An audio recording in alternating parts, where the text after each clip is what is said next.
How's it going, everyone? Hope you're doing well, looking after yourselves as usual. Mr. Boulder back tonight, talking about some underrated albums in my collection. I've been meaning to do this video for a while, and there's going to be a few of these because there's plenty of underrated albums out there, let's be honest. A lot of big bands and a lot of big albums that we all know about, but sometimes there's some albums out there that are really, really good that have completely flown under the radar. So it's time to showcase some of those albums and show them some love on tonight's video. Going to get started after a quick sip of drink. 9 records to talk about tonight and 1 CD. Let's get started with the CD. And it's Judas Priest's Jugulator from 1997. Priest's heaviest album. It's an absolutely fantastic. The artwork is absolute shit, but the music is far better, fortunately. And I need to get a new case. I've got the crack in that plastic. Brilliant, brilliant album. The riff in the solo in from KK Downing and Glenn Tipton is absolutely stellar on this album. Really, really good. Scott Travis's drums, superb.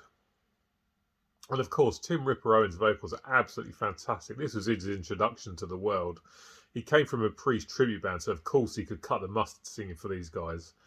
And this is an album full of brilliant, brilliant songs. First song, Jugulator, the title track, the scream that Ripper does towards the end with the real high note is absolutely phenomenal. It sounds fantastic. Other great tracks on this. Bloodstained second song is awesome. Dead Meat, Decapitate's a good song. Burn in Hell, great vocals on that. Really, really good. Brain Dead, good track. Abductors.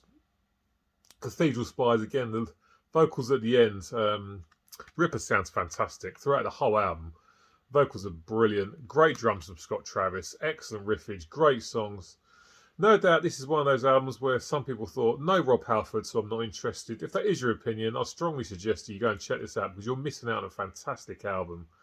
And Priest Jugulator from 1997 is very, very underrated and a fantastic album. I've had it since the first day it came out and I still love it now. An absolutely phenomenal record that doesn't get talked about anywhere near enough for my liking. Great stuff from Priest. Jugulator from 1997. Up next, an album by a band. The band don't even like this album, and I don't know why, because I think it's great. Bon Jovi, 7,800 Fahrenheit from 1985. This is their second full length, the one they put out before the massive selling Slippery When Wet. Fantastic album. No idea why the boys don't like it. It's really, really good. In and Out of Love, first track, superb. Price of Love, great song. Only Lonely is a really good ballad. King of the Mountain's a little bit weak, but I can still dig it. Solid Night, Inside A, great ballad. Really enjoy that one. Tokyo Road, great track. Hardest Part of the Night. Always Run to You, probably my favourite song on the album. Really, really strong stuff. Then you've got To the Fire, which is an absolute piece of shit that should have stayed in the bin as far as I'm concerned. Absolutely dreadful song. But it finishes with another good ballad, Sweet Dreams. It's just a great album. John sounds fantastic. Great guitar work from Richie Sambora. Tico Torres on the drums is always good. An amazing album that just never ever gets talked about by the band. But I don't understand why. I think it's really, really good. Very underrated, underappreciated. Superb album from Bon Jovi. Their second album, 7,800 Fahrenheit from 1985, is really, really good. And it's just a shame the band don't see it that way. Up to something completely different now. I'm back here to the UK, and this is Cancer and the Sins of Mankind from 1993. Very lucky to have an original press of this. When it comes to this band, everyone talks about the first 2 records, and rightfully so. To the Gory End and Death Shall Rise are absolute death metal classics, no doubt about it. But The Sins of Mankind is also a very good album. Not as good as the 2 that come before it, no doubt about it, but still very, very good stuff. An album packed full of great riffs from John Walker.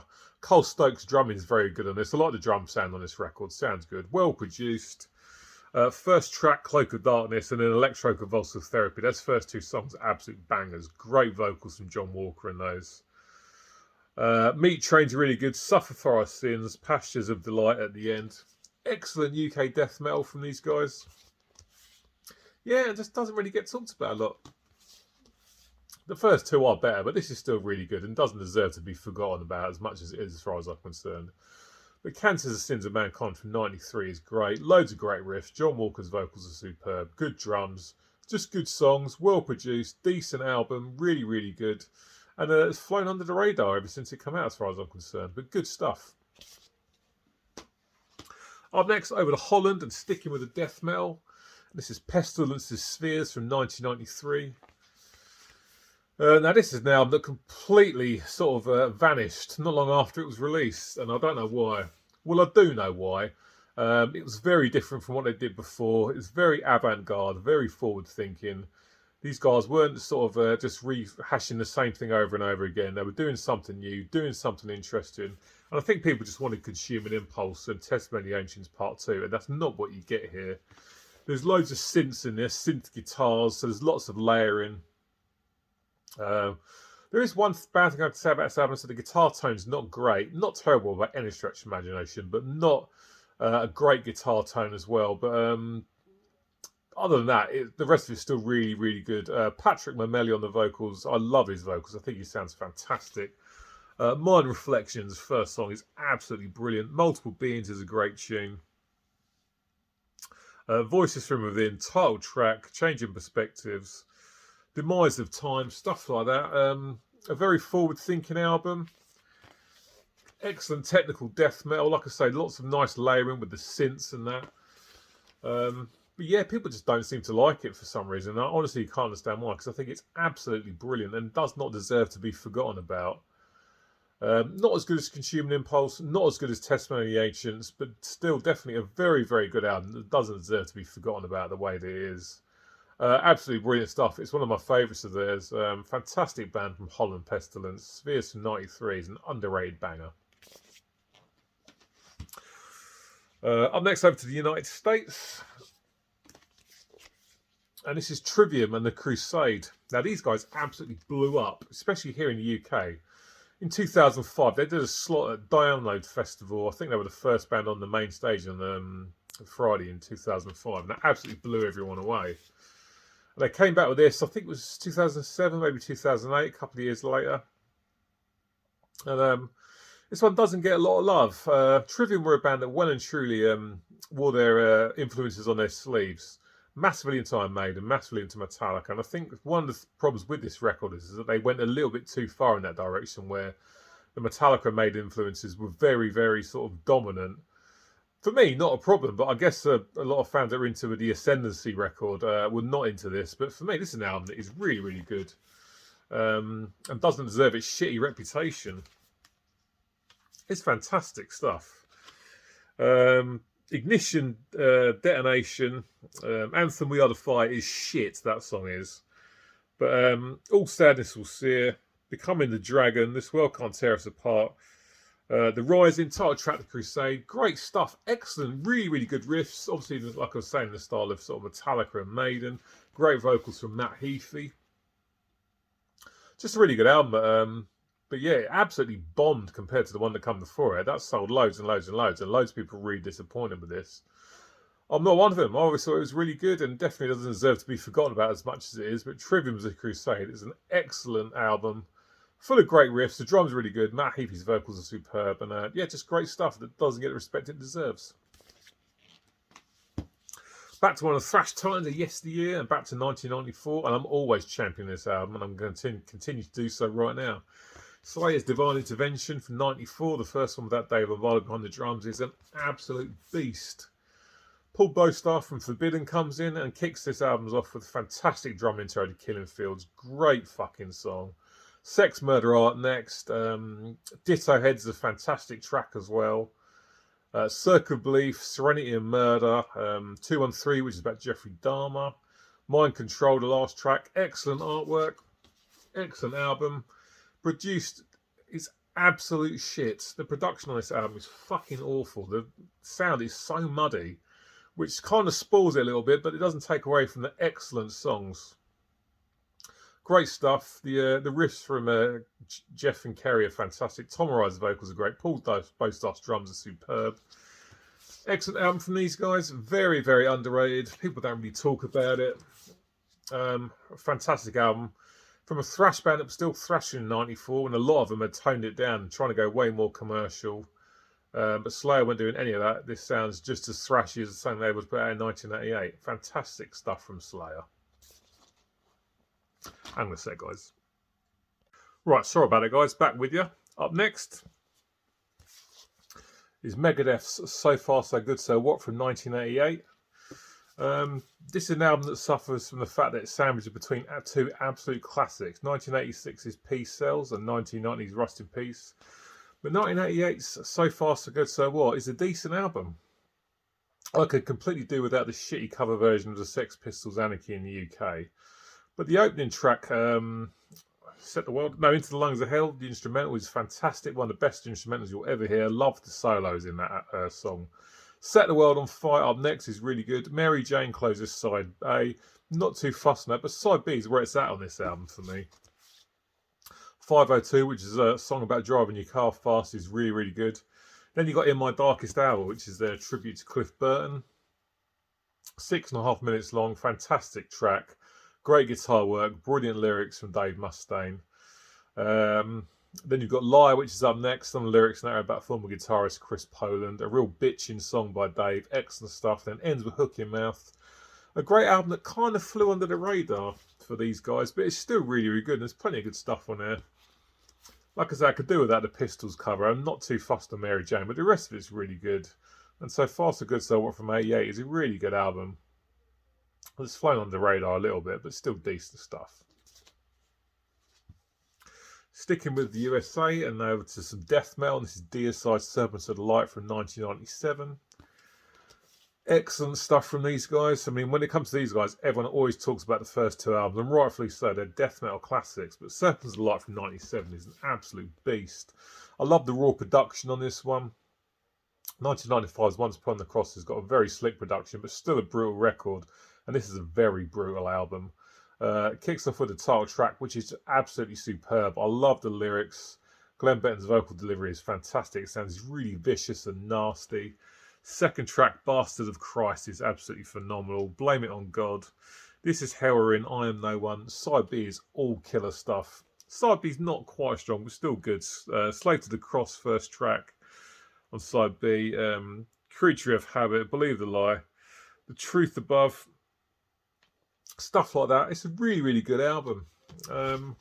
Although they've managed to self-plagiarise themselves twice on this album, if you can believe that or not. If you listen to This Is Hell We're In, then the vocal phrasing in that sounds very, very similar in the verses to the vocal phrasings in the title track, and even a little bit in the chorus as well. And Slave to the Cross on side B sounds quite similar in the vocal phrasings to Blame It on God, and again the chorus sounds a little bit similar. But great tracks, excellent stuff, great riffing from the Hoffman brothers. Steve Hatchon on the drums is always absolutely superb, a phenomenal drummer. Glenn sounding evil on the vocals, great vocals from him. Just a really, really nasty, brutal death metal record with a nice trimmed back production.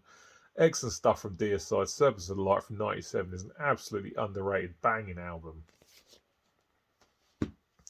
Two more left to go, and sticking with America, and this is the Pantera's The Great Southern Trendkill from 1996. A beast of an album. The three that come before this are well respected and loved, but this one doesn't seem to get as much love as far as I'm concerned. But a fantastic album, contains one of my favourite lyrics in the title track, the first song. Phil says, "You look just like a star, it's proof you don't know who you are." Love that lyric. Great album, as always, full of brilliant guitar work from Dimebag Darrell, great drums from Vinny. May they both rest in peace. Phil does a great job on the vocals, and the lyrics on this album are superb. Absolutely love it. Great Southern Trendkill, brilliant track. War Nerve, great song. Drag the Wars, very much sounds like Walk, but still a great track. 10 Staying Steps to Nowhere, good stuff. Side 2 kicks off Suicide Note Part 2. Part 1's not on this vinyl release for some reason. Living Through Me, Floods is a phenomenal song. The solo that Dimebag plays there is brilliant, and the bass playing that Rex does underneath the solo is phenomenal. Rex is a bit overlooked as a bassist, I think. Great player. The Underground America, Sandblasted Skin, an absolutely phenomenal album that just doesn't get talked about anywhere near as much as the others, and it should, because it's really, really good.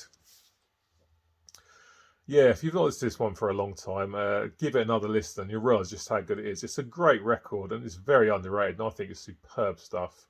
Great stuff from Pantera. The Great Southern Trendkill from 1996 is a beast of an album.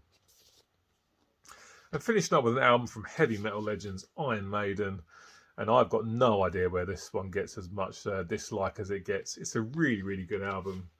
Is it as good as Seventh Son? Is it as good as Peace of Mind? Somewhere in Time, Number of the Beast, Power Slave? No. But it certainly doesn't deserve its reputation as being a shit album. I mean, if you think this is a shit album, then you clearly haven't heard really shit albums. Because this is really quite good.